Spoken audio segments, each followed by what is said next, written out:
Hey folks, welcome to another DIY video on the 2014 Kia Sportage with the 2-liter diesel engine. And what you see in front of you are the old front and rear bushing and ball joint from the front left lower control arm from the car.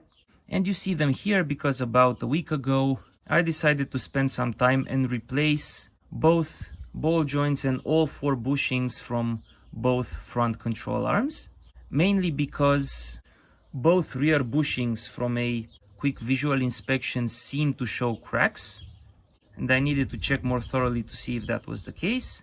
And in addition, ever since some weeks ago, the car started feeling less stable when we were going over potholes and such. And as always, I went and filmed the entire procedure for you, and you get to see it here in as much detail as possible. At the time of filming this intro, which is about half a week and 120 kilometers after replacing the bushings and ball joints, the car has 179,300 kilometers and it's a little bit over 9 years of age. And now I'm gonna switch back to those few days ago before starting all the work.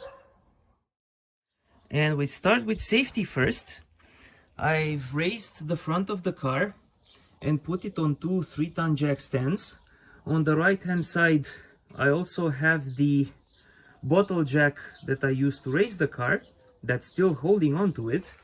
And at the rear, both rear wheels are choked and the handbrake is firmly applied. After the car is properly secured and the front end is raised up, before we remove the wheels, it's a good idea to just quickly test out your front suspension. And you do that by grabbing the tire at 9 o'clock and 3 o'clock and juggling it side to side. As you can see, I have no movement and no clunks. And similarly, you grab it at 12 o'clock and 6 o'clock and juggle it up and down a little bit. Again, no movement. Now, I would recommend not to grab it from here, right, as a security measure in case the car falls, it doesn't crush your fingers. Just grab the lowermost part of the rim. Okay, and as you can see, we've got no clunks or knocks or anything of the sort when we did the simple test. However, not hearing anything is definitely not a guarantee that everything is in order, because you have to keep in mind one essential bit. During normal driving conditions, you have a weight of about 1 ton pressing on the 2 front wheels. Okay, so roughly 500 kilograms pressing down and applying load to each of the front wheels. And that load is considerably higher than the one we apply when we simply try and move the wheel side to side and top to bottom. But if you were to hear any kind of cracks or knocks or clunks or anything when you did do the simple test, that would be a very clear indication that some part of the suspension is very worn down and needs immediate detection and replacement. Let's continue by removing both front wheels. I have 19mm nuts for them.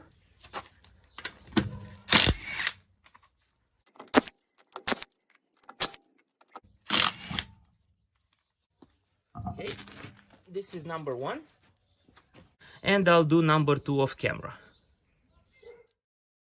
Alright, wheels are out, and I'll be filming the front left, because on the front right it's simply going to be identical. So there is the front bushing, there is the rear bushing, and I think you can clearly see that that thing is ripped, just as I suspected. So that definitely needs changing. And down there is your front ball joint, which at least visually seems okay, so the boot is not torn or anything.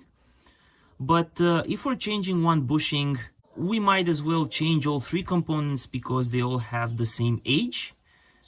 And basically these are the ones that came with the car when it was brand new. And at this point, you can run a few more tests using a big lever like this one So first we just stick it underneath the front bushing and just try and raise the lever and see if we have any play. And guess what? This thing is rock solid.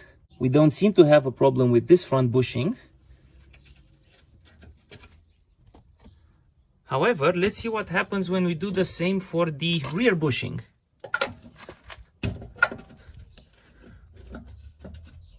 Just look how easy it is for me to raise and lower the control arm on its bushing, okay?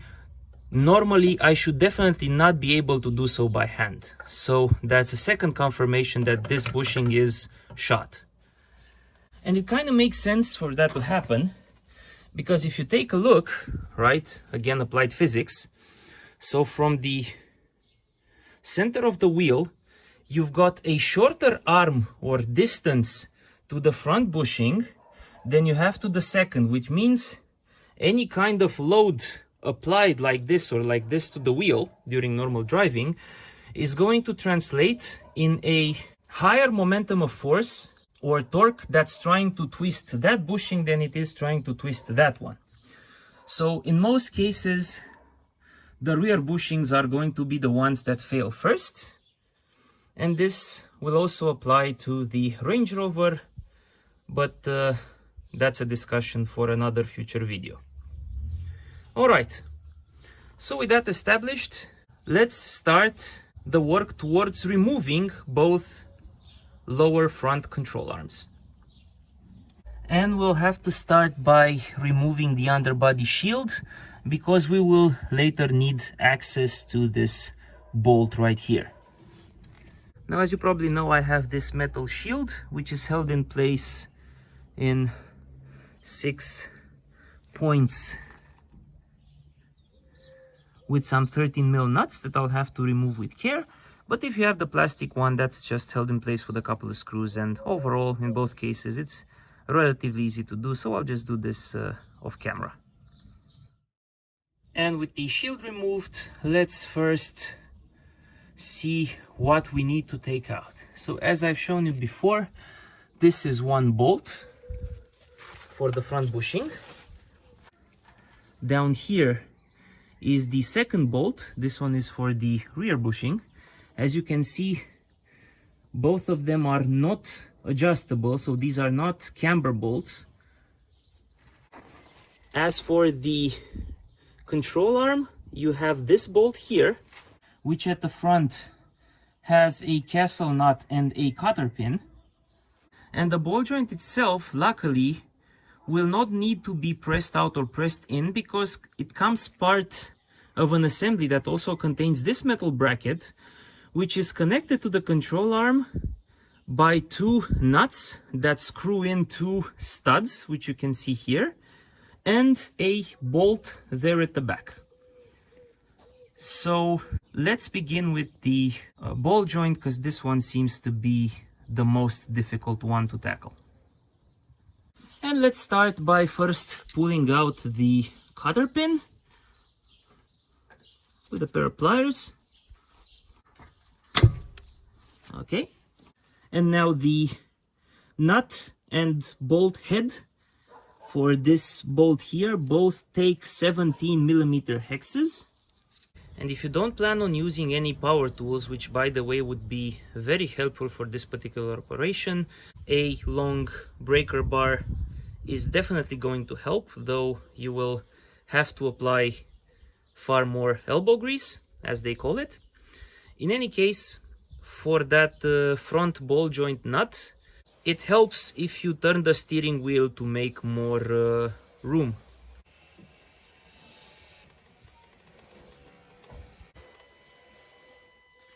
And just for the sake of exercise and to show you that it's possible, I'm going to use my breaker bar with an extension and a 17mm head, as I said earlier.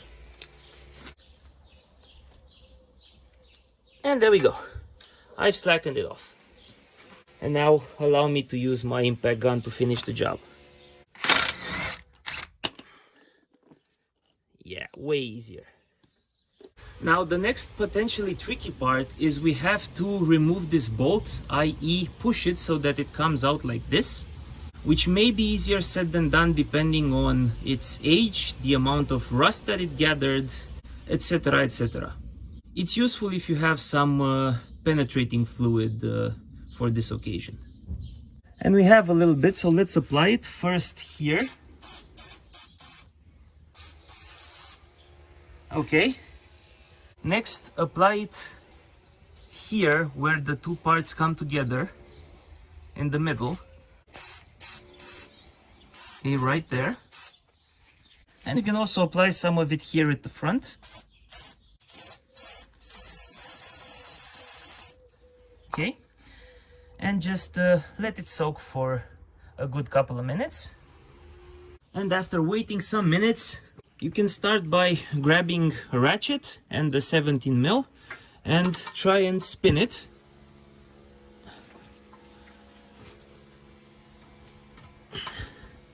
And yeah, this one is stuck really bad, so let me bring the breaker bar.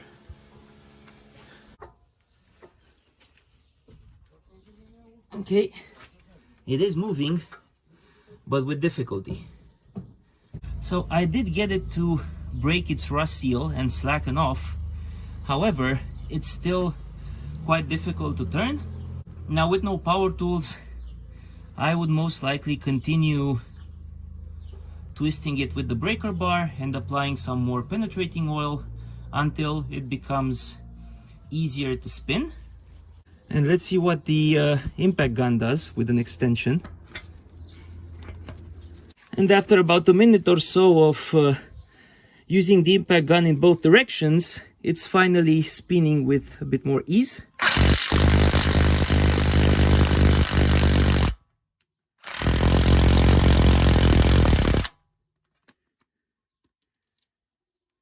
Which means we can now attempt to remove it. And I'm going to attempt to hammer this part out.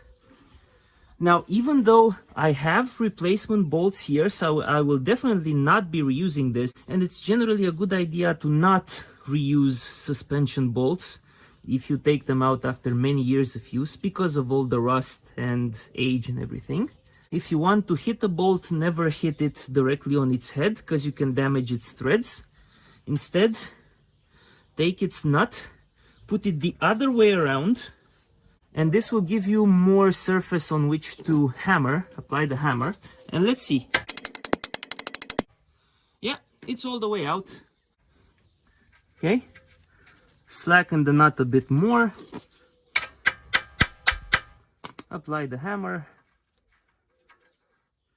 At some point you can gently hit it with very little force, and you see it came out from that part, and here it is. Take a look at it. See how much rust it gathered over the years. No wonder this was difficult to remove. And you can definitely expect this to happen if these bolts haven't been touched for a long time. Okay, so this one's out. Let's move forward. Now I've turned the steering wheel the other way around for better access, and after we remove the bolt, wow, this thing is still warm. The next part is we need to separate the ball joint from the knuckle, and the first thing to do is we need to create a bigger split between this part and this part. Now Kia do have some specialized part for this, which obviously I don't have, but I reckon a chisel should do the job fairly well. Obviously you don't have to make too much of a split, just a few millimeters should suffice. Alright, there's a small chisel that I found, and with the hammer, just for good measure.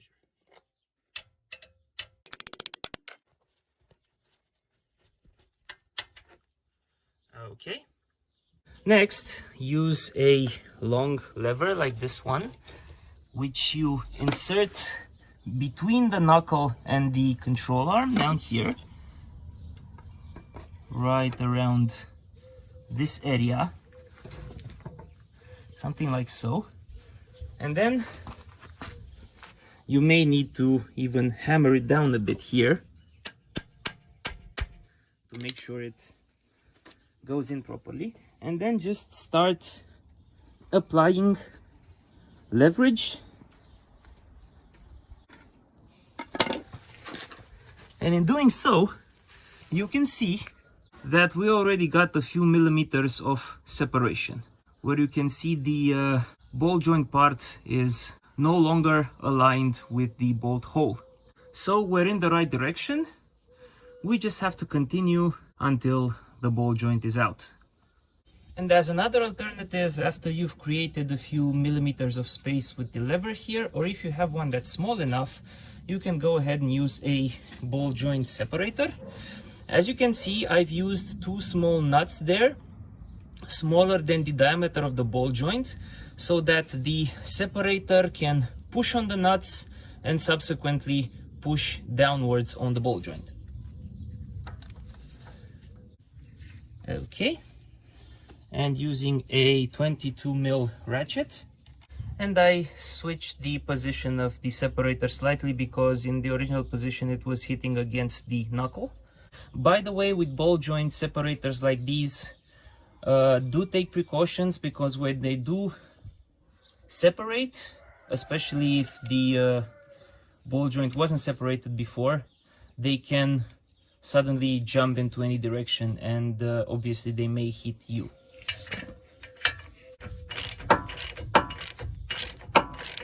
And you hear the cracks. And I can already see one of the nuts being pushed in.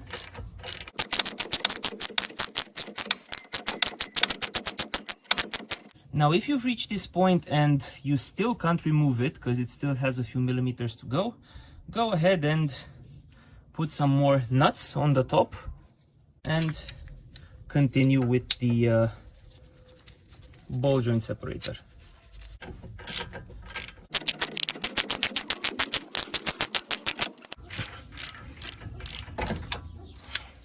And voila! It didn't pop, it just came out relatively easily. And at this point, simply grab your lever and separate the two parts, and voila, it's out. And I mean, no wonder it was so difficult to remove. Look at all the rust and dirt and debris that gathered there over time. All right, let's move forward. Next up, let us slacken these two nuts that hold the ball joint assembly to the control arm, 17mm hex each. You'll need a longer 17mm hex for this because of the body of the bolt here at the end. Okay, that was some effort, but there we go, we knocked it loose. And now that I've shown you that it is possible with a breaker bar, I'm switching to my impact gun.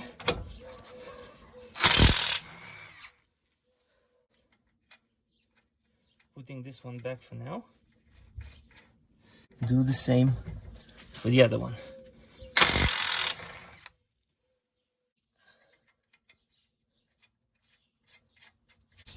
All right.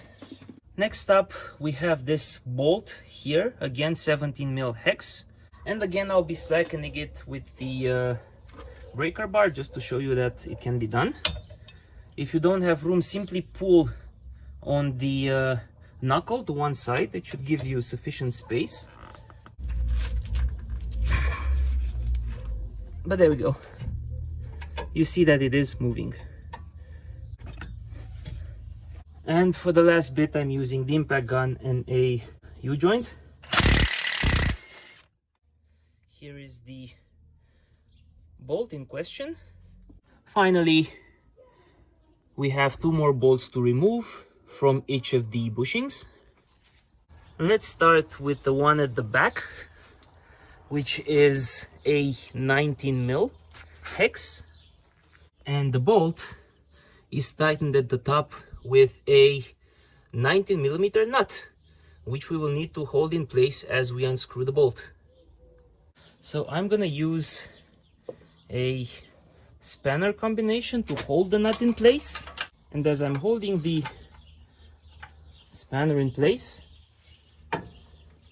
I'm able to slacken off the bolt, and I'll finish up with the impact gun. Okay. Here is the bolt, and rusty, as one would expect. And here is the nut, which we will be cleaning up and reusing a bit later, because I don't have a spare nut for this. And now for the last bolt over there, I would have wanted to show you that it can be opened with a breaker bar, but you see I don't have too much room because of this plastic part, this one, okay? And apologies, but I would rather not remove it, just so I can use the breaker bar. But you've seen that all the previous bolts we were able to slacken off with the breaker bar, so trust me that this one can be done as well. So I will go straight to the impact gun.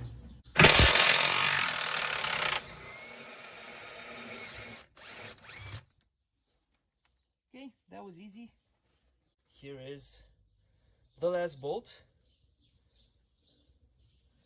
and one of these washers, which means that now, with a little bit of effort, I should be able to completely remove the control arm from the car. If it's getting too difficult, a lever might help. That one's out. And this one is out as well. And behold our control arm. And take a look at this. Okay, just look at it. This was definitely requiring replacement, and most likely is one of the main culprits why we're hearing the knocking noises and feeling vibrations at higher speed. On the contrast, the smaller one appears to be okay, in the sense that I can feel basically no play in the inner shaft, or a very small one. And let's check out the state of the ball joint. Okay, it's not clunking or anything, okay, so it wasn't worn down to the point where it was critical to replace it, but normally you shouldn't be able to move it so easily, okay?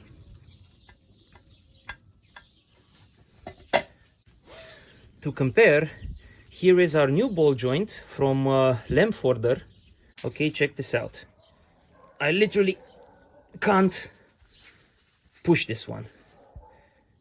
Okay, I can't, right? So yeah.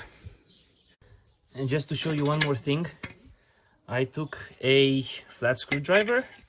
Let's put it in here and check the play, right? As I said, I can hardly feel any kind of play in this front bushing, whereas in the rear one, look at this. Okay, I should definitely not be able to deflect it so much with so little effort. All right, now a quick mention. If you reach this point and you have brand new control arms with brand new bushings, with a brand new ball joint, there's definitely no need to further disassemble this one. In fact, in that scenario, you didn't even have to remove this bolt and the two nuts underneath, right? You just needed to disconnect the ball joint and the two bushings.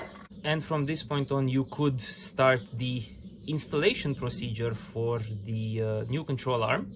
But in my case, knowing that the control arm itself is fine, right? It has no big dents. It was not involved in any kind of massive hits or, heaven forbid, accidents or whatnot. So the sheet metal itself is just fine. And as an exercise for me, and as a way to also show you the entire procedure, I plan to reuse this, but obviously replace the bushings and the ball joint. which means that the next thing we have to do is we have to finally separate the ball joint assembly from the control arm. And as I said before, let's twist this to the other side, like so. And let's see if we have any luck separating it using a lever and a hammer. Perhaps now is the time to completely remove the two nuts. And it is definitely coming loose, so hopefully a few more hits should do it. There we go. It's out. Hooray. One more detail to show you. You see the control arm has these two studs, which are pressed in the sheet metal. Depending on the state, you can reuse them. These look fairly alright. No signs of aggressive rust or anything. But because our new ball joint also came with new studs, and for the sake of completeness, I'll show you how to remove them and how to install new ones a bit later.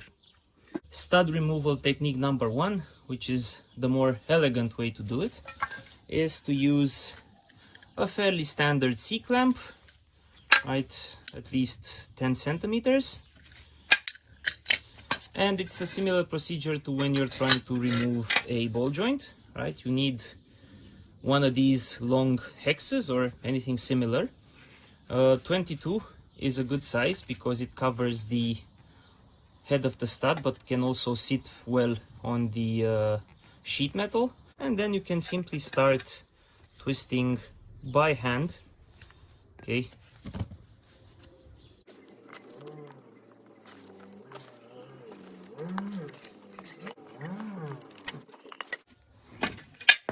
Okay, and that's it.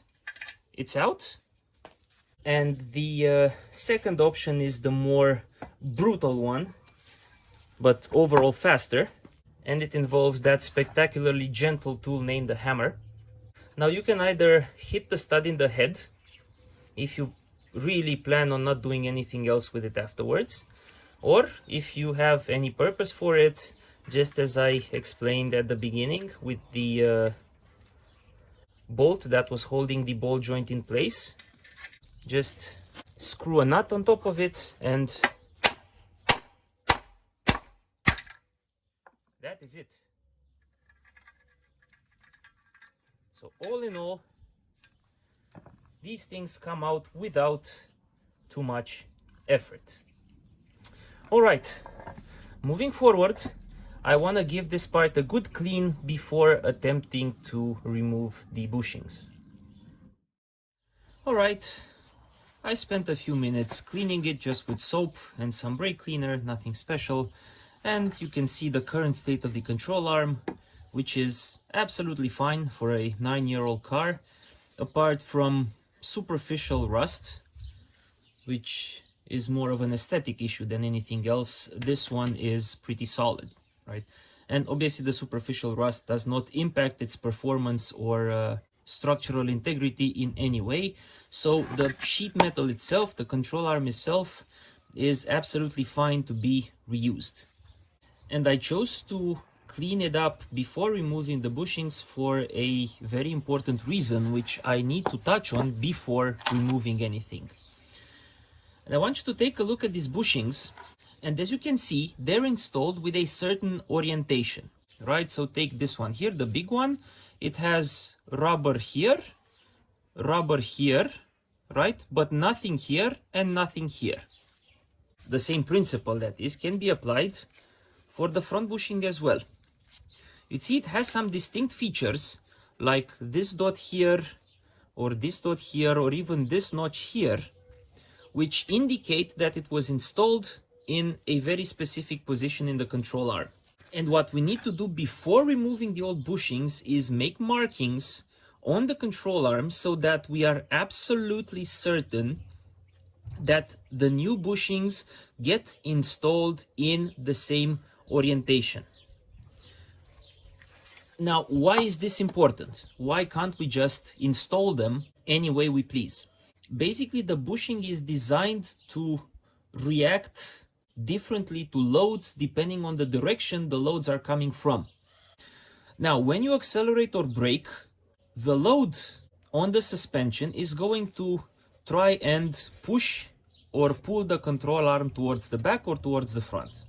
And if you look at this bushing, because it has these rubber components here, right, this means the bushing is designed to resist front and back movement more than side to side movement, right? That's obvious simply because on its sides, left and right, there is no rubber.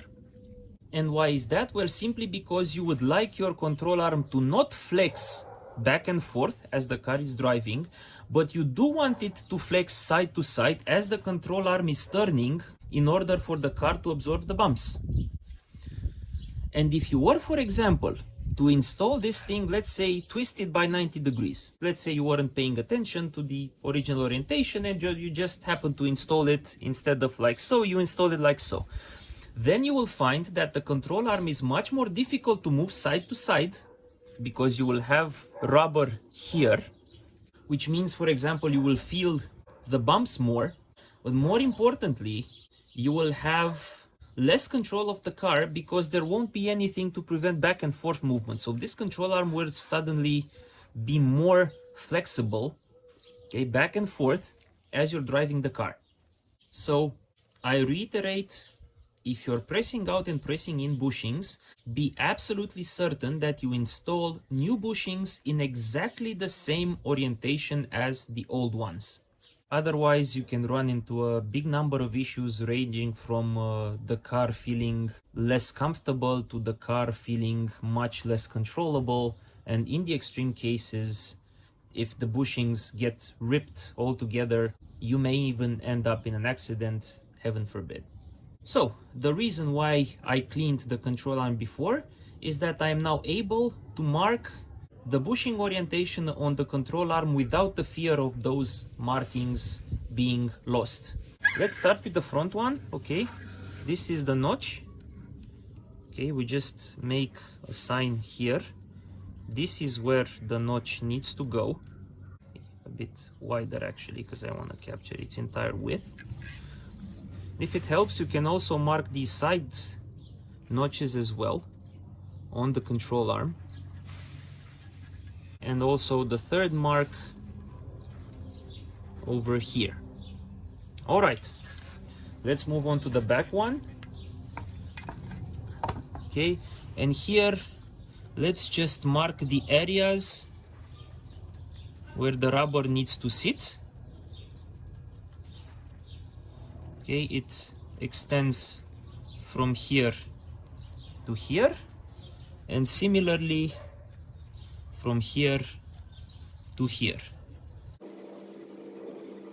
Okay, and now after having marked the bushing orientation, we're finally at the point where we can attempt to press the old bushings out.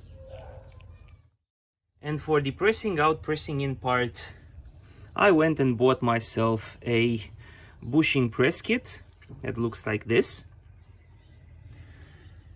And we're gonna start with the rear bushing, which takes an M14 screw shaft. Now, a while before starting to press, it's a good idea to soak the bushing's outer surface and the control arm in some penetrating oil, because that can help. And wait an hour, something like that, to make sure it works its way in. And the cups that we will be using are a 70mm, 60mm one that sits flat on the bushing itself, that is 70mm exterior diameter, 60mm interior diameter. Okay.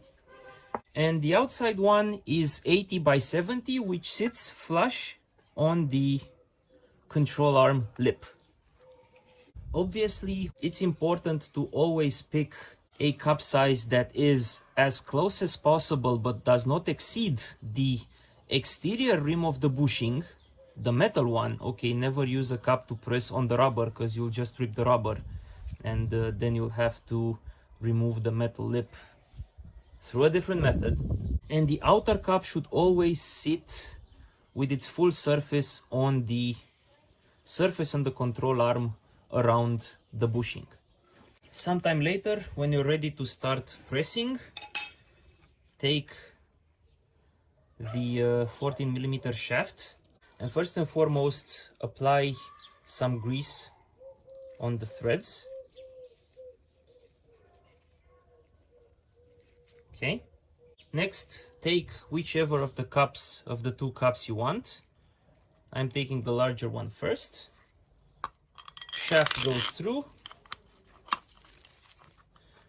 Take your control arm, shaft goes through again. Like so. Then for size, see where the other cup fits. So right about here. Right about here. Apply grease around this area as well. Take your second cup. Align the viewing holes so that is easy for you to see the progress. Finally, add the second nut. Double check that both cups sit properly in their correct positions. Seems to be all right. And now, for this particular set, the nut size is 23 for all nuts. So one of them goes here to hold the assembly in place, the one at the back. Now this particular set I think is not rated for impact tools, so I'll have to apply elbow grease. And I figured I'd give you guys a better angle from outside, where I also have a vise. As an update, I needed to switch the larger cup to 82 by 72 as opposed to 80 by 70 because I was having some issues with the smaller one. So this nut is held in place by this spanner, which hits here. So I just have to twist on this other end, and hopefully you can see the progress here.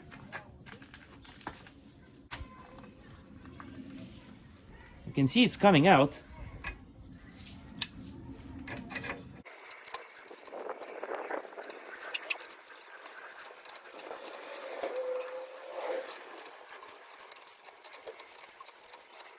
And as you can see, it is out. And as a funny note, the inner cup that pushed the bushing out, the 70 by 61, fits so perfectly against the inner part of the control arm that I now have to press it out, right? With the bushing out, next apply some brake cleaner to thoroughly clean out this inner part.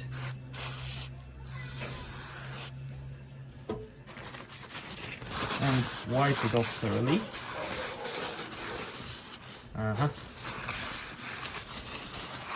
So there was definitely stuff to be wiped out.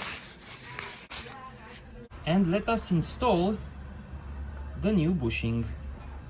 And as I explained before, we need to orient the bushing according to the markings. And do note that these two small indentations in the rubber, these 2 points, right, they go towards the bottom of the control arm. Here's my working setup. Large cup is 82 by 72, small cup is 72 by 62 because it sits better on the bushing surface as I'm pushing it in. Before I started pushing in, I checked several times that all of the components are properly aligned. So this is flush with the control arm surface, this one is flush with the bushing, and the bushing itself is flush with the control arm, and also that the orientation of the bushing is correct as I explained earlier. And now I just have to continue pressing it in.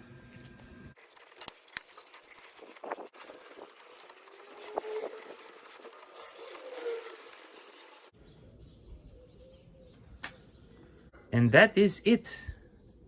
And after quite a bit of struggle, most of it going to aligning the bushing properly on the control arm before beginning to press, here is the new bushing installed and aligned as it should be. Okay, that's done. Let's focus on this one now. Now for this front bushing, there are two observations that we need to make. First of all, when you remove it from the car, it also comes with this rubber bump stop, which can be easily removed, just a piece of rubber, looks like this. And if you're changing bushings, highly recommend that you change this as well. Okay. And the big problem that we have is if you take a look at the face of the bushing right here, you'll notice that unlike at the back, here we don't have a flat surface of the control arm on which to place the cup, right? And if we were to place the cup, it would only sit on this. And if you would start to press out the bushing, you would twist the screw and risk damaging your tools.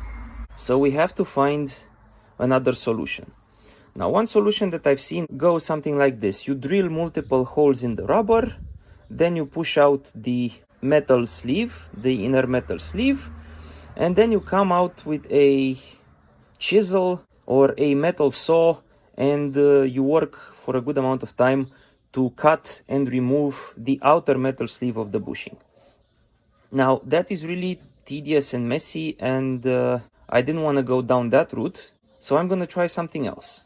Step 1, use a flathead chisel, place it against the lip of the bushing around as much of the contour as you can, and then hit it with a hammer. Okay, to create a 1-2 millimeter separation along the entire contour. Here's how it looks like after hitting it multiple times across the entire contour. Check out just how much rust gathered inside over time. Next, apply some penetrating oil to help you.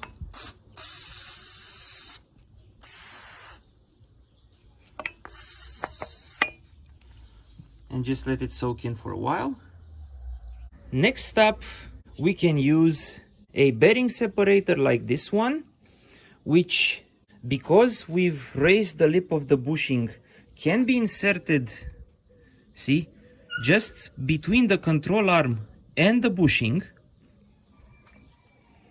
And we're gonna tighten this as much as we can, and that will give us a flat surface on which we can place a cup to remove the bushing. Now, after you press the two parts as close as possible together, slacken them off just slightly, because otherwise if you start to press the bushing out, you won't be fighting just with the friction between the bushing and the control arm, you will also be fighting with the friction between the bushing and the clamps. And here is the extraction setup. This bushing takes an M12 screw size, not an M14 like the bigger one, but otherwise, just as before, I'm using the 82x72 because it sits well on the bearing separator surface. And to push it out, I'm using a 27mm hex because this seems to be similar in size to the bushing's outer metal sleeve. And now I'm gonna start turning. So as I was tightening, I kept noticing that I was tightening and tightening, and I saw no motion in the bushing. And as expected, that was because of the rust. Well, as I was tightening, literally a few seconds ago, it suddenly made a big bang.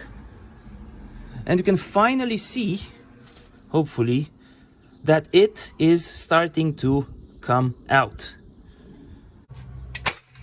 You actually heard the pop now. That's simply the rust that's suddenly letting go. So expect this to happen. And once the rust lets go, it doesn't take too much force to push the bushing out.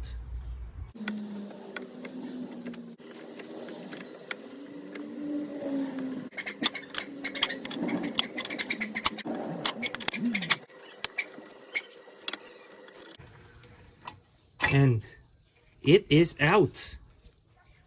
Here is the little bugger. Quite a lot of effort to pull this one out. Now onwards to cleaning and installing the new bushing. And here's what came out from cleaning the control arm. Here is our new bushing. And one additional trick which hopefully will work is I kept this one in the freezer overnight in the hope that by shrinking a little bit from the lower temperature it will be easier to push in. For the back part, it's a 48 by 38 millimeter cup, and we're using a 32 millimeter hex because it sits very well on the bushing's face to do the pressing in.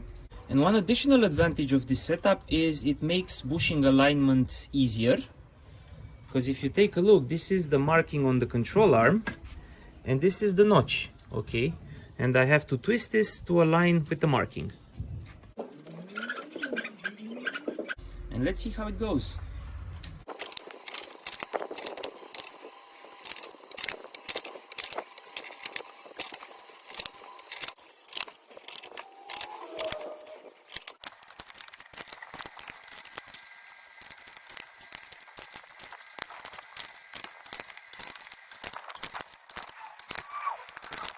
All right, and that is it. And here is the bushing installed. The notch is properly aligned. Just the outside rubber, apparently the 32 mil did dig in a little bit, but nothing to worry about because it didn't tear or anything, so it's in perfectly fine shape. Now we just have to install the ball joint. Now the Lamforder kit for the ball joint comes with all the necessary accessories, including studs, nuts for the studs, bolt, pinch bolt and cotter pin. So the first thing is we need to press these new studs in.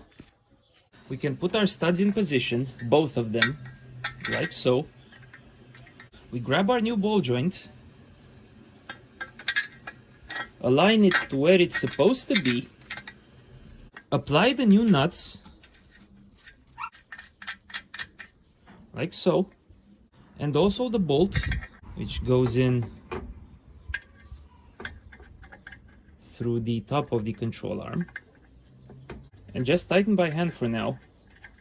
And once the components are aligned, you can start tightening the nuts, and by tightening them they will actually pull the studs to their correct position.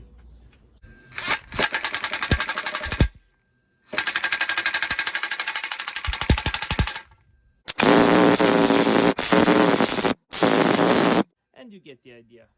Torque it all the way until the studs are fully in.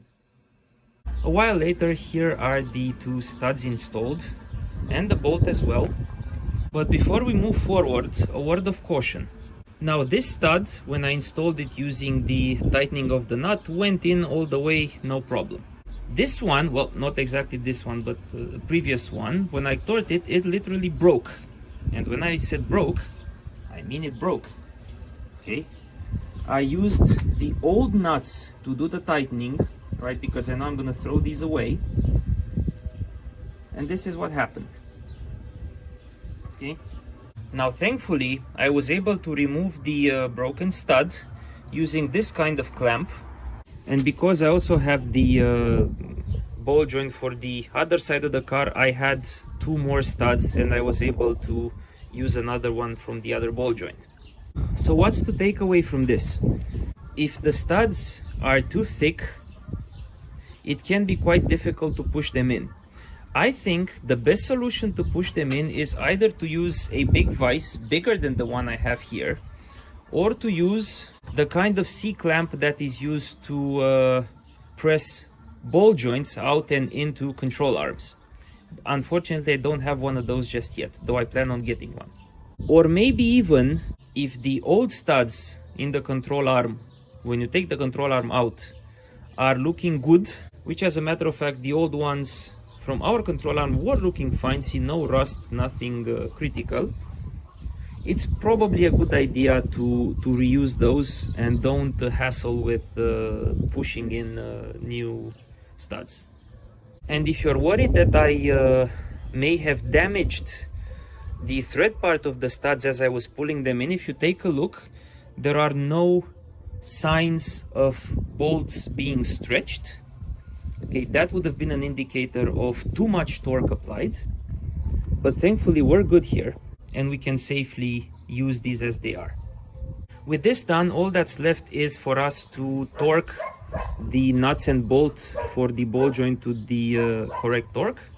The manual does not give the torque for these three elements, probably because it works under the assumption that you replace the control arm as one piece. However, we do note that all three are M12s, and we know that these two at least are grade 10.9 steel.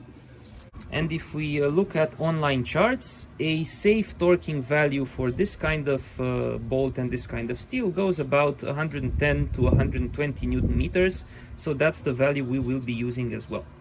Starting with the studs, first some blue thread locker, medium strength. We put the nuts in.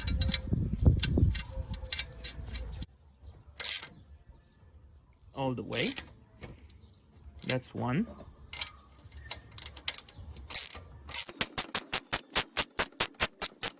That is two. That's one.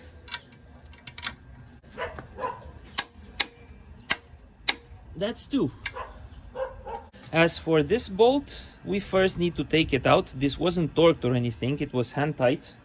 Similarly, we apply medium strength thread locker. Screw it in by hand. Goes in quite easily. And again, 115 Newton meters.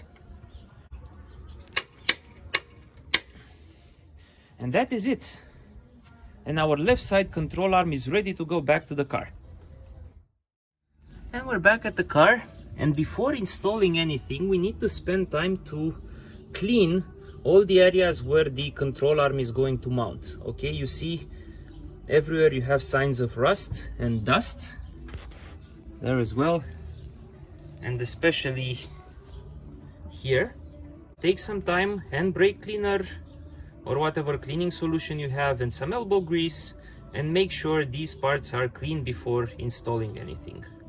And before installing the control arm, let's do a bit of preparatory work. First and foremost, don't forget to add a new bump stop to the back of the front bushing. Okay, this caved in surface goes towards the bushing and this flat one is pointing towards the back of the car. Just press it in by hand.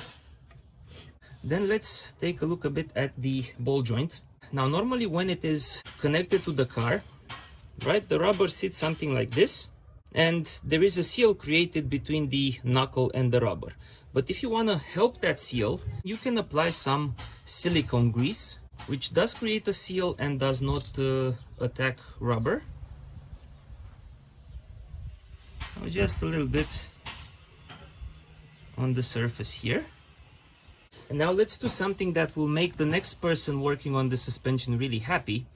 And that is, we are going to grease this part of the pinch bolt with some anti-seize. Be mindful, only this part and not the threads, right? And this will prevent rust forming between the bolt and the knuckle, because you've seen how difficult it was to remove the original one. Also, you can apply the same kind of grease on this metal surface here. And don't worry, there's no risk of slippage or anything, because the ball joint is not held in place by friction, but rather by this bolt that goes inside this cavity to its middle. Okay?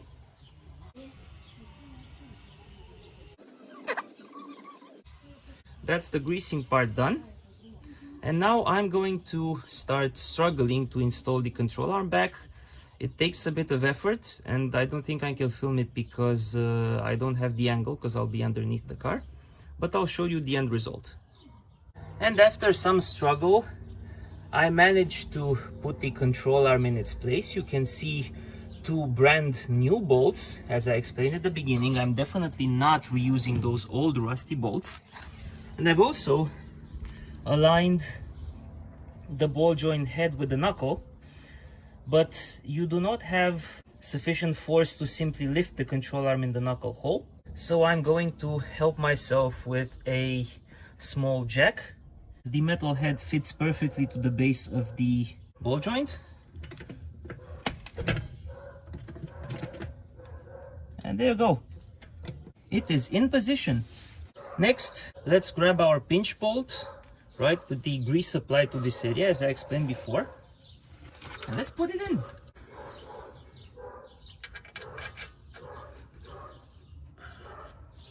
Perhaps a few hammer blows are gonna help the last few millimeters.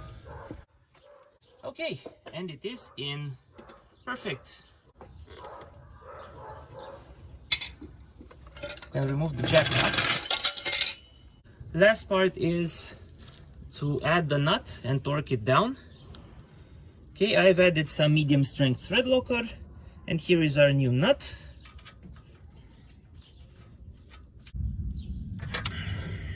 After that is done, the nut needs to be torqued down to between 98 and 118 Newton meters.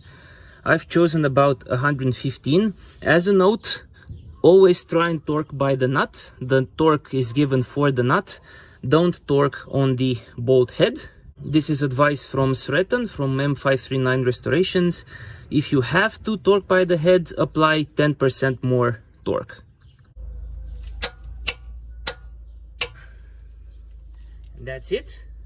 Lastly, let's not forget our cotter pin. Okay, let's install it like this.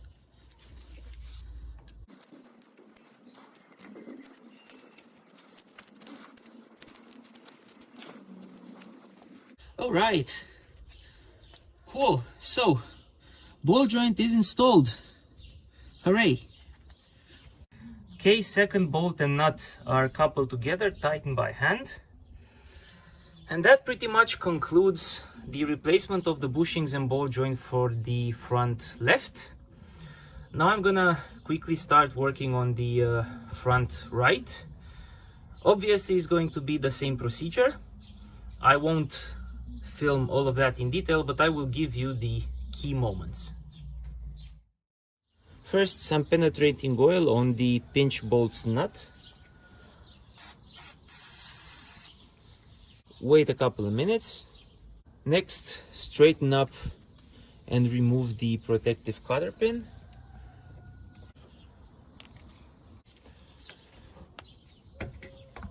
Okay. Next, 17mm hex on the nut to remove it.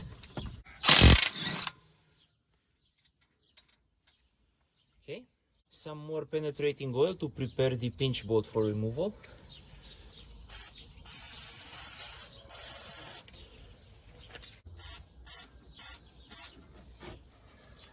Again, wait for a while to allow the penetrating oil to do its job. Next, break the rust seal on the pinch bolt. Take your time.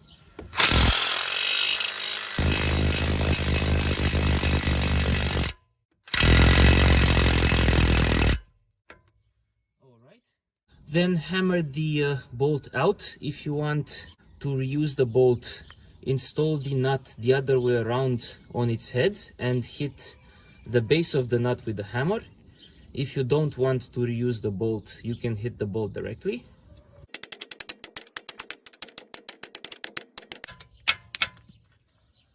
Okay, bolt is out, just as the other one, quite a bit rusty. Next, we need to separate the ball joint from the knuckle. And again, we start with some penetrating oil.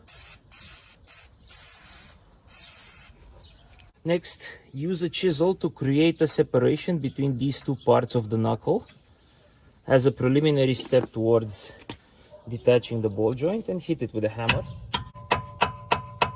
Then obviously remove it. Next, use a large pry bar between the knuckle and the control arm.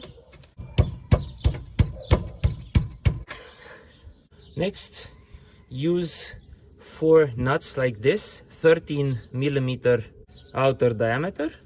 Put 2 of them in directly on top of the ball joint head. Make sure they're not pressing against the knuckle. Then install the separator.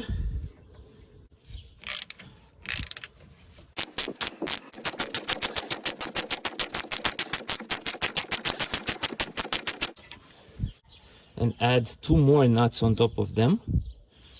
Reinstall the separator and continue pushing.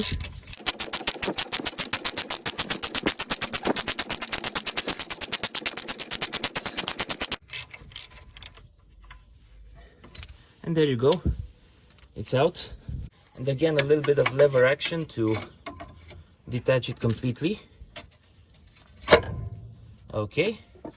Next, some penetrating oil on the front bushings bolt.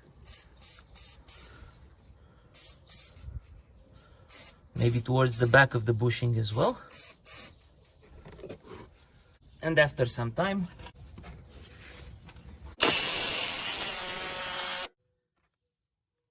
now a trick here, if you can't turn it too much to one side, maybe for a little bit turn it the other way around.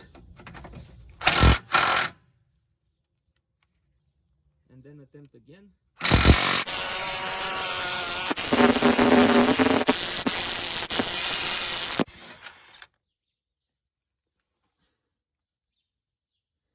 Yeah, and look at that smoke. This was properly seized in there, but it came out. Next, use a 19mm spanner to hold the top nut of the rear bushing bolt in place. Okay, and then using a 19mm again hex head, remove the bolt. Okay, here is the nut, and here is the bolt, and out it came. Let's inspect the control arm. Rear bushing is absolutely shot, broken, cracked. See? Now you see it even better. So just like the one from the left, it needed changing. Front left, remove the bump stop. Obviously it's filled with rust from when we removed the bolt, but otherwise it is solid. It's moving very little. Okay, and ball joint actually feels a bit stronger than the original one from the left, so it's a bit more difficult to move it, but still I'm able to move it with my finger, so there was a little bit of wear. All right, let's remove the ball joint assembly from the control arm. And because I had such a hard time inserting new studs for this control arm, I'm going to try and save the existing studs because they look in good shape. So start by removing the two 17mm nuts. That's one. That's two. Let's remove the bolt as well. Again, 17mm. Easy. I want to remove these and reuse them a bit later. And I will be using the hammer, but to protect the studs, and because I won't be using the old nuts, I'm tightening the nuts on the stud head.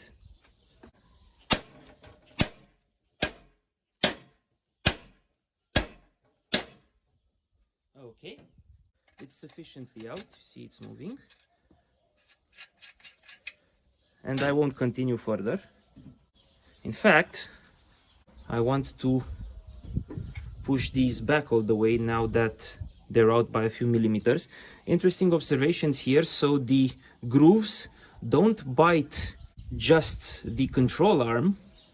They also, hopefully you can see, bite halfway in the ball joint assembly. Okay, so that's why the ball joint's not coming out when you remove the bolt and the two nuts.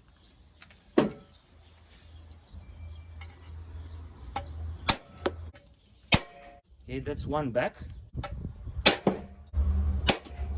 That's the second one back as well. Next, prepare the bushings for removal by again applying penetrating oil.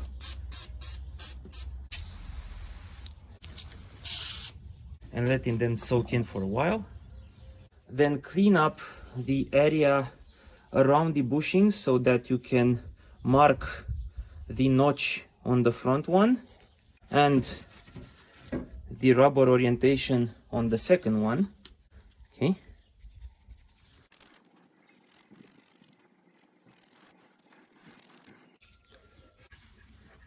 That's the rear one.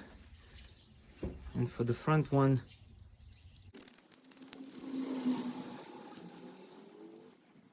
the notch will need to fall in the middle of this band. Here's the setup: 70 by 60 cup to press on the bushing, 82 by 72 to capture the bushing. You can also see that I have greased the threads of the tool. And start turning on the other one, 24mm hex on both for the tool that I have.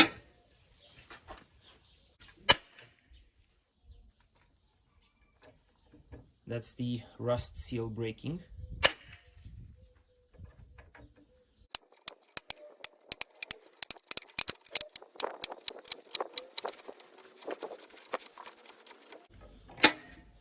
Okay, and it is out. And here is the bushing removed. And now we have to clean this area up with brake cleaner.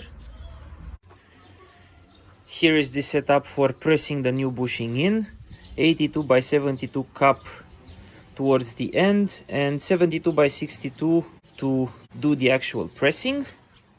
And here is the pressing in.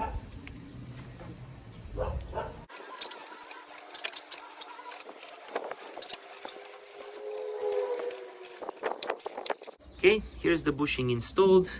As you can see, it lines up with the original markings, the green ones here. And remember that these two notches, this one and this one here, should always be pointing downwards. Next, flathead chisel to create the separation between the front bush's metal lip and the control arm body, to be able to later insert the bearing puller.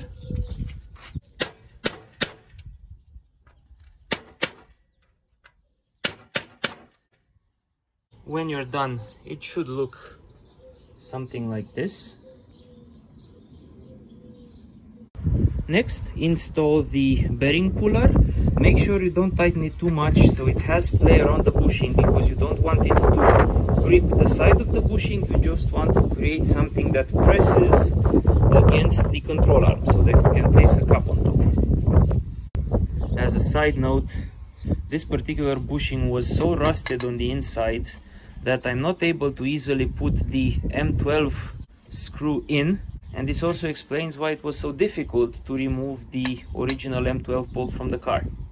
In this case, you could use a size 12 drill and just drill through the hole to clean out the rust.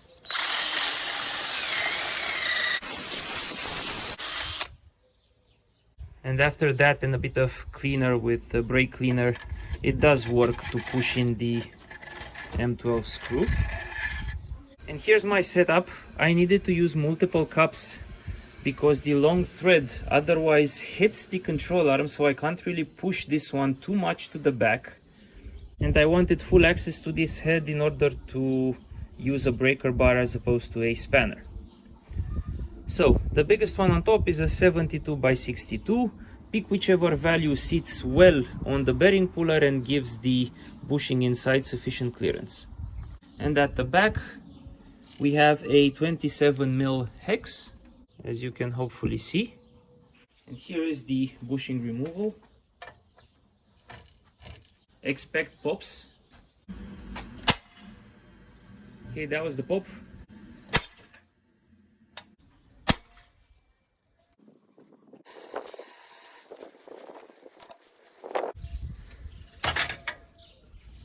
And there it is. Here is the bushing out.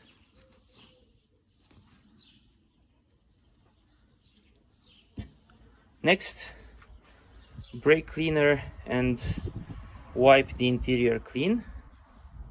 And here is my pressing setup.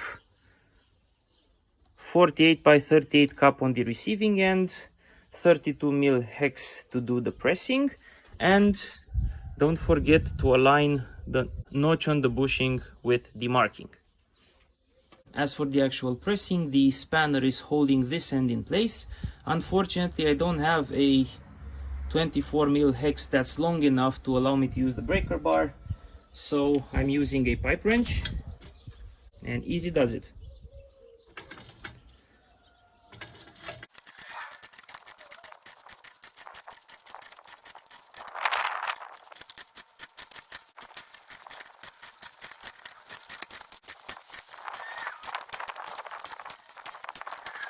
And that is it. Here is the bushing in place. The notch is aligned. Next up, ball joint. Here are the two studs, and I've cleaned the area around them with some brake cleaner. As you can see, the studs are in pretty good shape in the area where the nut is going to sit. Next up, I bring the new ball joint, put it in position, though remember, this actually has to be pressed in. I take the old bolt and temporarily install it back.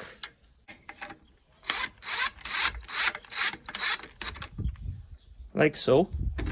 I take the old nuts for now, because I'll be using them to press the ball joint in.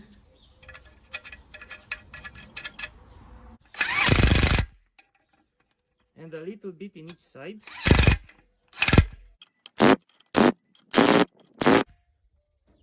And here it is, sitting flush against the body of the control arm, and the two studs are properly inserted.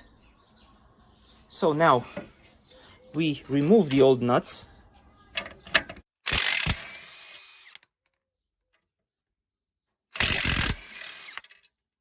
Okay. And the old bolt as well. After cleaning, apply some medium strength thread locker on the studs and tighten the nuts a little bit. I'm using the lowest power setting on the impact tool.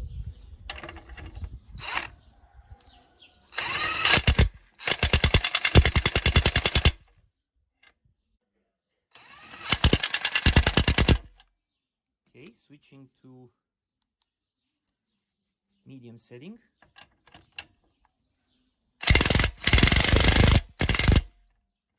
Okay.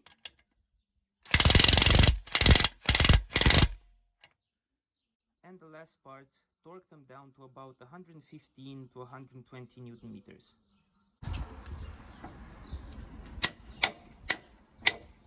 That's one. That is two. Lastly, take the new bolt with some medium strength thread locker. Insert it in. Okay. And again, 115 to 120 Newton meters of torque.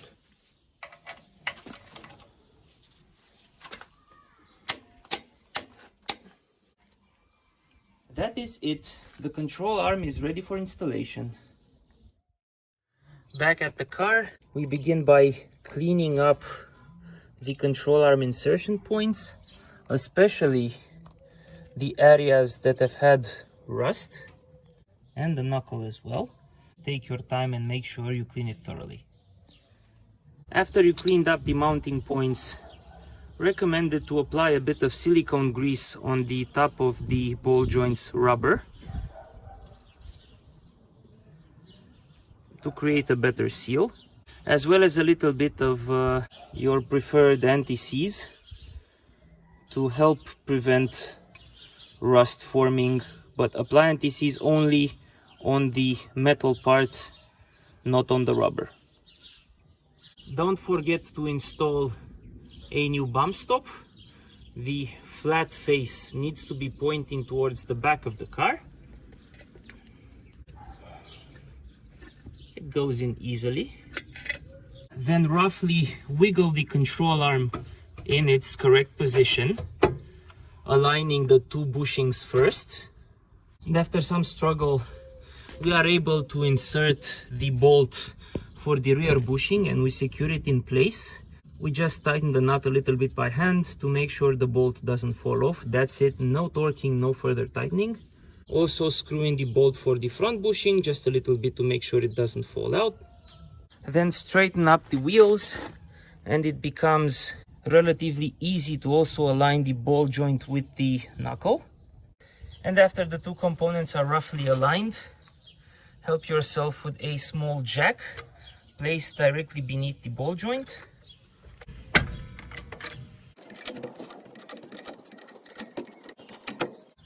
Okay, that's it.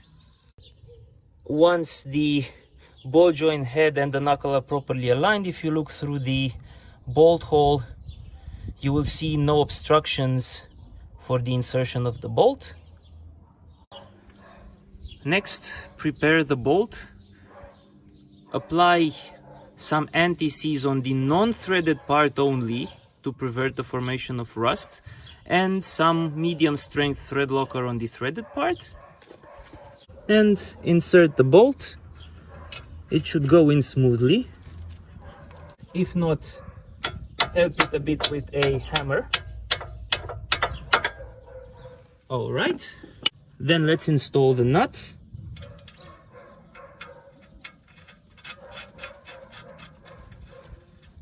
Do it by hand until you can no longer do so. Then use a 17mm to hold the bolt in place at the back, and a 19mm, oddly enough, at the front.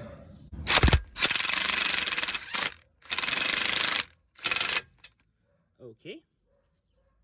Finally, torque it down to between 98 and 117 Newton meters. I've chosen about 115.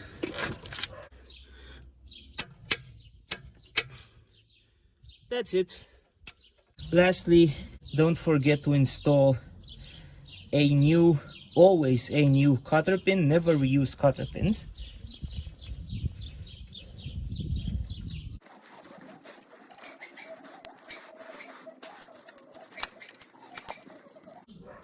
And we're done with the ball joint.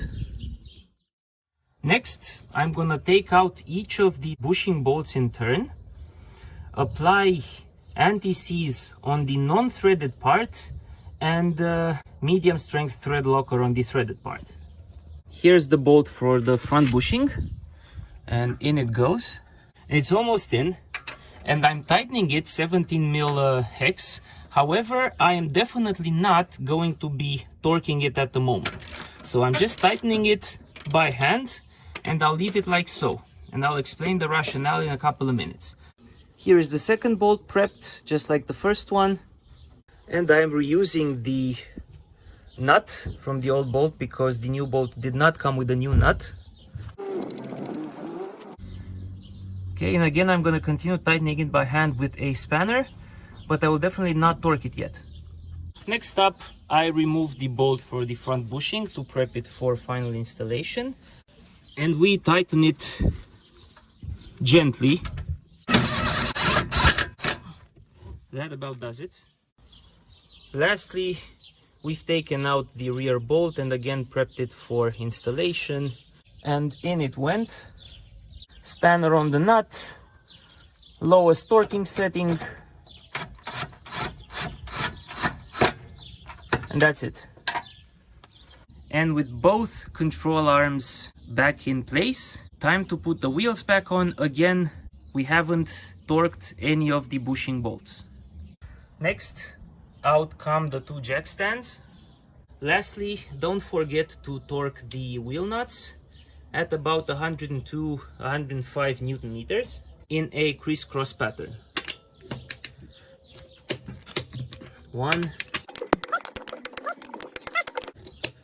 5, and the same on the other side. And now that the car is on the ground, I'm gonna start it and move it back and forth for a few meters to allow the suspension to settle in its normal position.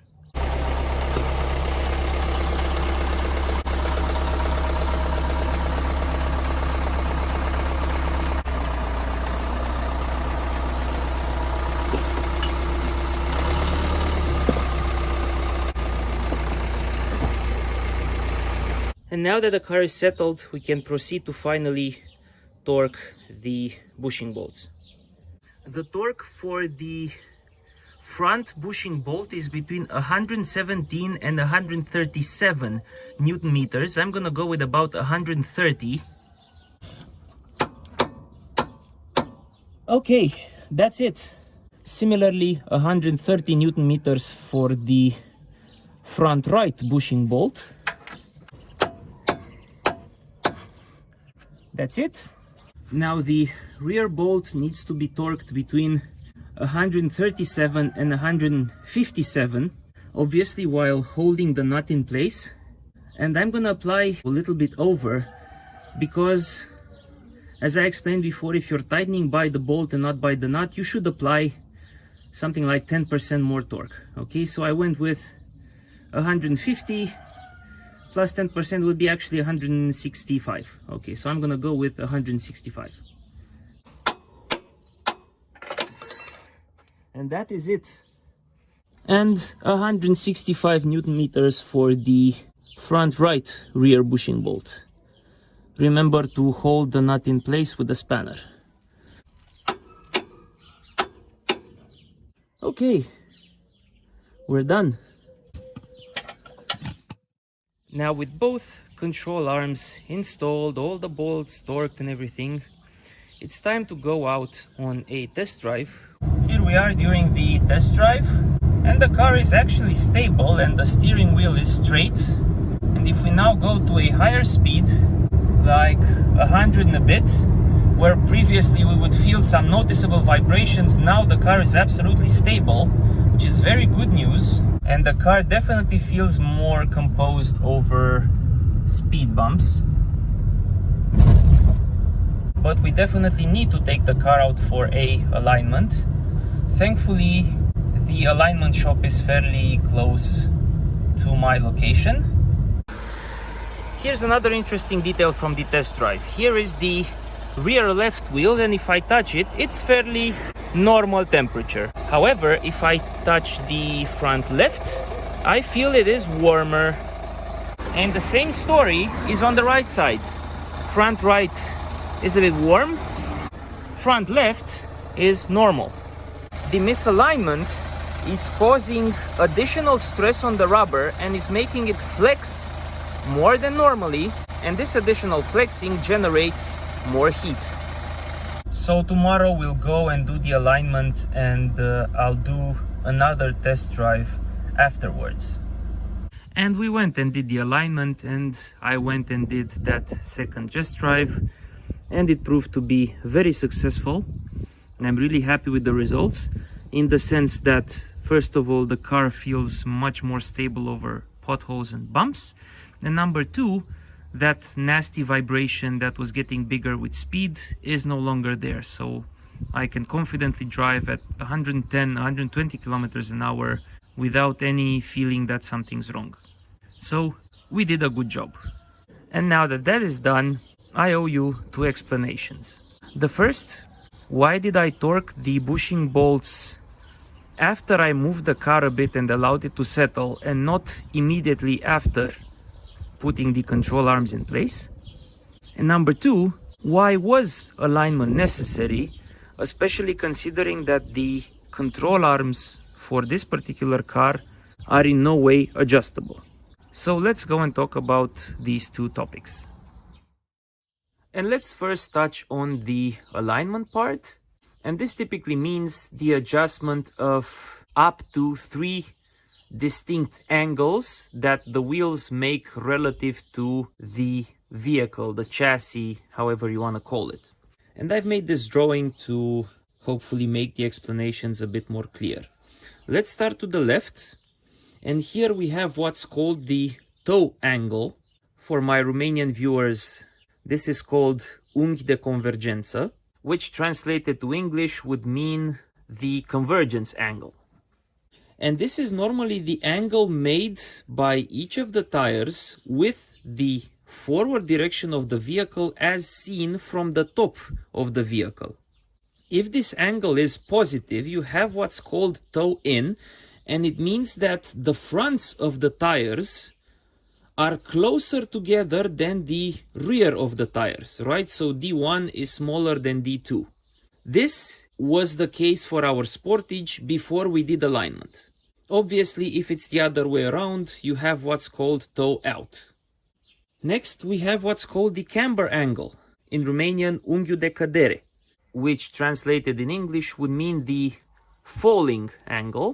And this is the angle made by each of the wheels with a vertical as you're looking from the front of the car towards the back or from the back towards the front.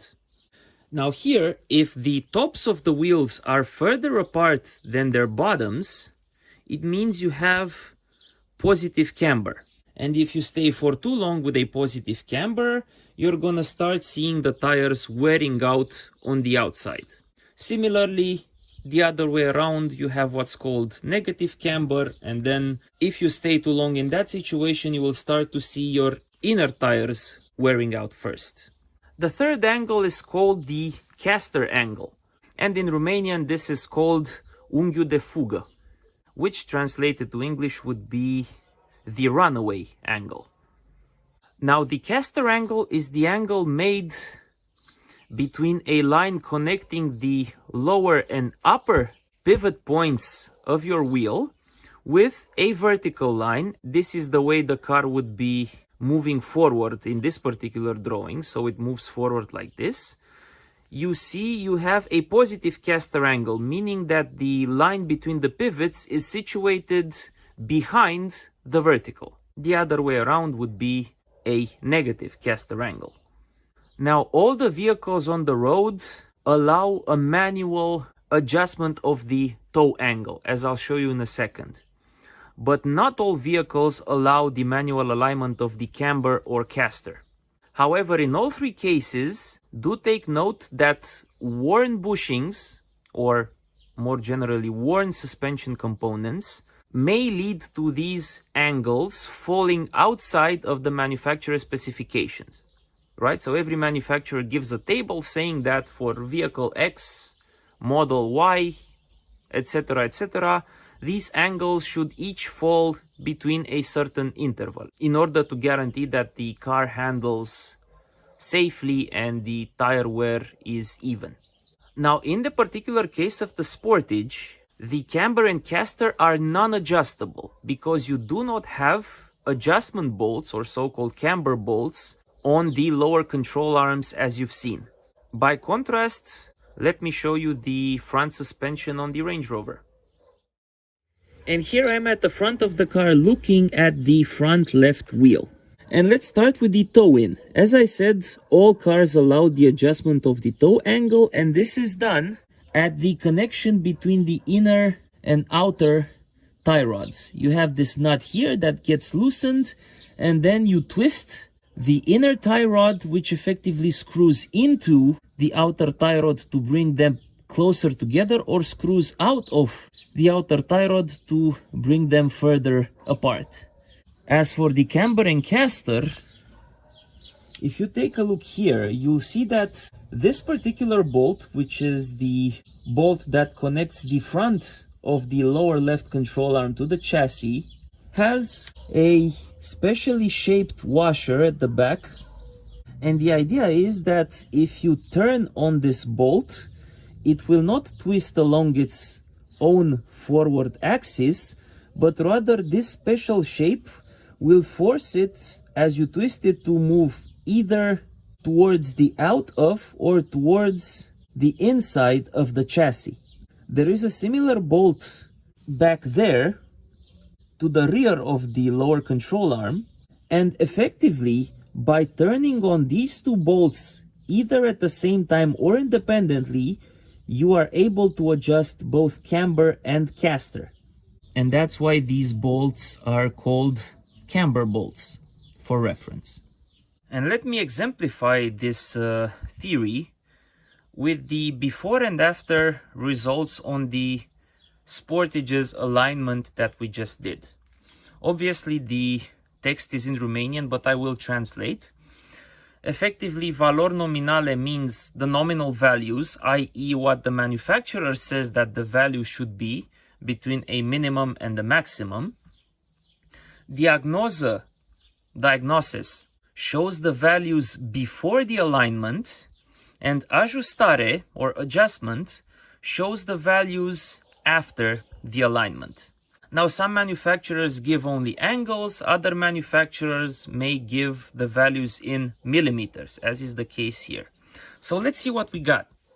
Convergența totală, or total convergence, is effectively the difference between D1 and D2 from the drawing that I showed you earlier with respect to the toe angle. Now this difference should fall between minus 1.11 and plus 1.11 millimeters, ideally set to 0. And what we had before alignment, and confirming what I showed you on the car, is a pretty hefty toe in. Okay, so we had the fronts of the tires being 24.8 millimeters closer together than the backs. If you look at semi-convergenza or half convergence, this is the distance for each wheel in part, and if you sum these up, you get this total. Okay, so the left wheel was 11.7 millimeters closer to the chassis at the front and in the back, and the right one was 13.1 millimeters closer to the chassis at the front than in the back. After adjustment, the value is 0.3 millimeters, which falls well inside the manufacturer's given interval. And for each of the wheels, it's down to 0.1 millimeters to the left and 0.2 millimeters to the right. So as this table shows, we are now properly adjusted, the car is fine and it drives very well. But let's now try and understand why these values happened in the first place, if the control arm itself is non-adjustable. And for that, let's take a look at our bushings again. And let's work on the old bushings from the front left control arm, which I've placed here in their normal positions. Okay, so here is the notch for the front bushing, and here is the rear bushing with the rubber part aligned with the front. And remember, the tie rods are further back than the ball joint, which is somewhere here. So let's say ball joint here and tie rod connecting point to the knuckle over here. Now we normally do alignment on our cars every year and a half at most, simply because we know that cars can go out of alignment of their own by driving through many potholes or simply through the wearing of suspension components. But how does this wear actually affect things? Well, remember how I mentioned that this bushing is fairly rigid. However, this one, because of the tearing that happened over time, when it was put under load, it was no longer holding the control arm in the same relative position to the center of the bushing, but rather the weight was actually pushing the control arm towards the outside of the car. You can imagine how this deflection translated in the ball joint being moved further away from the car. And when we did the previous adjustment, the outer and inner track rods had to be moved further apart to compensate for the ball joint moving further away because of the worn bushing. And correspondingly, when we replaced bushings with new one and restored the control arm's properties to factory specifications, we brought back the ball joint to the original position closer to the chassis. But remember that at this point, the track rods or tie rods were still set apart to ensure a neutral toe angle relative to the old ball joint's position. So obviously when it was moved further in because of the new bushings, it immediately generated a toe in. And the same thing happened on the right side as well. Okay, I believe I've bored you sufficiently with the alignment explanation, so let me bore you a bit more with the way the bushings need to be tightened. And we start by observing the front bushing. You see it has these metal grooves here that serve one purpose. The moment the bushing is tightened to spec, these grooves dig into the chassis where the bushing is connected, meaning that from that point on, the inner metal sleeve no longer moves relative to the chassis. The outer metal sleeve, however, from the pressing will always move together with the control arm, which means that after tightening, you will always have a deflection of the bushing's rubber either downwards or upwards relative to the inner shaft. Now, each and every bushing is designed to have its maximum life when it's spending most of its life in a neutral position, i.e. no flexing, and the flexing that it does see doesn't exceed a maximum angle.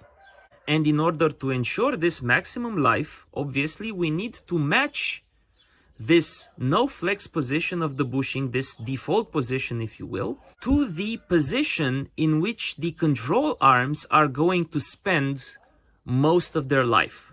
So which is that position? Let's go and see. Again, here's the front lower control arm on the front left wheel of the Range Rover. And what do you notice?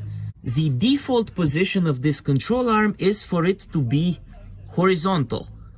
And at the moment, the car has its engine stopped, suspension set to the default height, and it's placed roughly horizontally. And this is in fact the position that this control arm is going to spend most of its life, simply because all our private cars actually spend more than 90% of their lives basically with the engine off and sitting. And obviously the control arm flexes up and down as it goes over bumps, but more importantly, when you do raise the car to work on the suspension, the control arm is always going to flex downwards. However, the time that the control arm is spending flexed downwards is insignificant relative to the time it's spending in the horizontal position. And correlating this with what I said earlier about the bushing, it means that we have to ensure that the bushings are in their no flex position, so see no deflection, when the control arms are horizontal, or equivalently, when the vehicle is standing on the ground with no deflection of the control arm. Back to our bushing now. If we had chosen to torque the bushing when the wheels were still removed from the car and the car was still placed on jack stands, we would have tightened it with the control arm. Instead of being horizontal, it would have been in this position, which meant that the moment we would have put the car back on the ground, the bushing would immediately be flexed upwards. And it would have meant that it would have spent most of its life constantly under flex. And the moment you would have had a rebound from going over a pothole, the control arm would have been deflected upwards, and the bushing would have seen even further flex upwards, which would have passed its design limit, and that would have led to a very quick wearing out of the bushing. We're talking weeks, maybe a month or so, if we were lucky, but no more than that. And because obviously I don't want to change bushings again after a few weeks, and no one really does, the idea is that you do not want to torque the bushing bolts when the car is still suspended in the air. And what you instead want to do is to allow the bushing to move as a unit until you place the car on the ground and the correct weight is placed on each wheel. And by allowing it to move as a unit, you're also allowing the inner part to still move a bit relative to the chassis until the point when the car is on the ground and when you know that that is going to be the car's default position. And that is when you're supposed to actually torque the bushings in order to make sure that in the vehicle's default position they do not see flex. Okay, that's all with the explanations. Let's spend a little bit more time with the conclusions and we're done.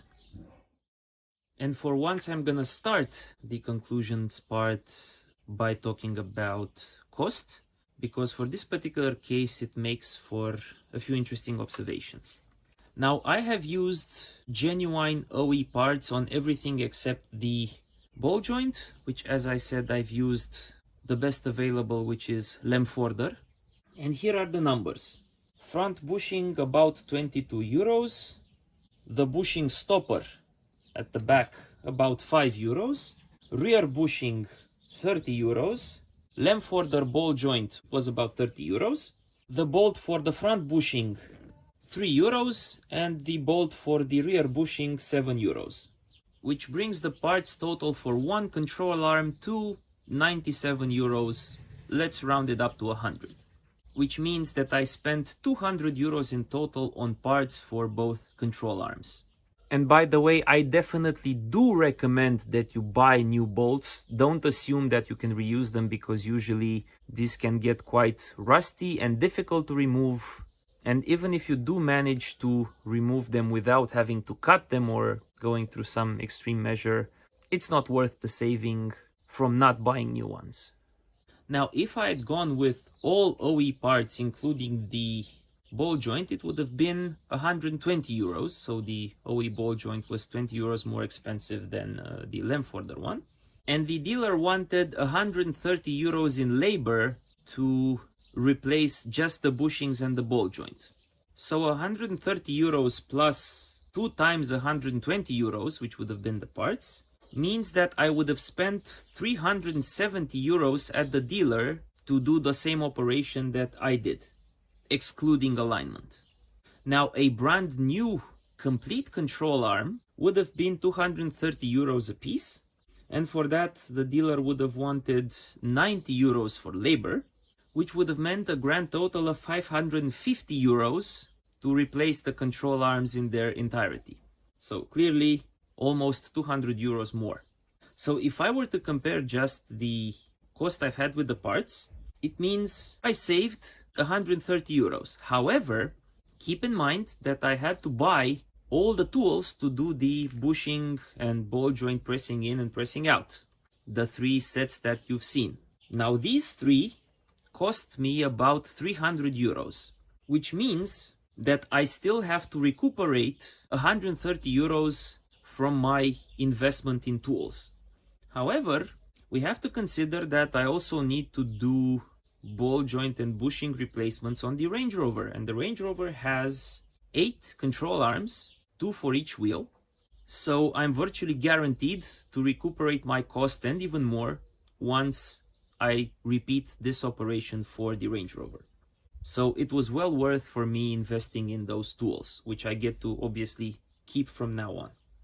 If I were to compare the tools and parts cost against the replacement of the entire control arms, then it's 500 against 550 euros, so I would have already recuperated my investment in tools.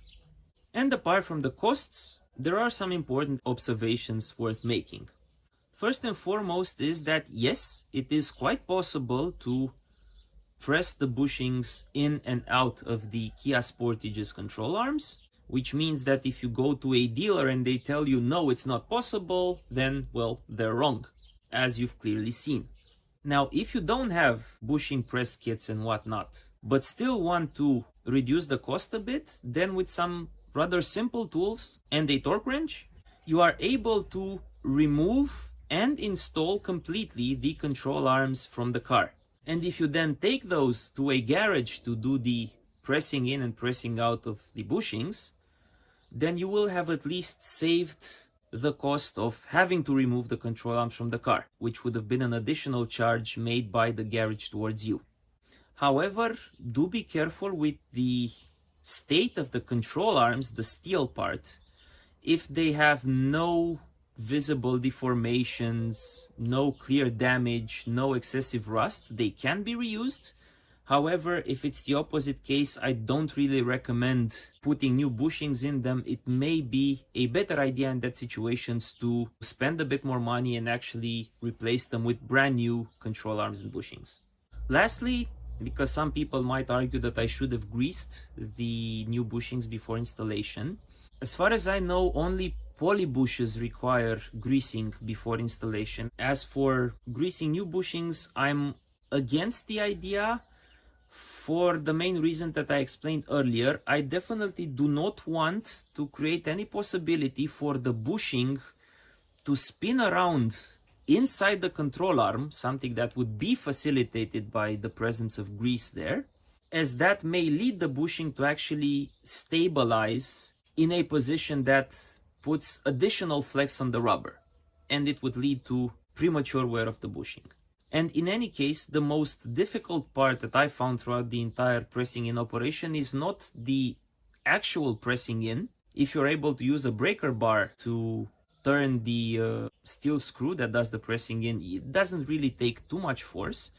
The most difficult part is aligning the bushings correctly, because you may not be able to get it right the first time, and then you may need to press the bushing out, align it again, and try several times.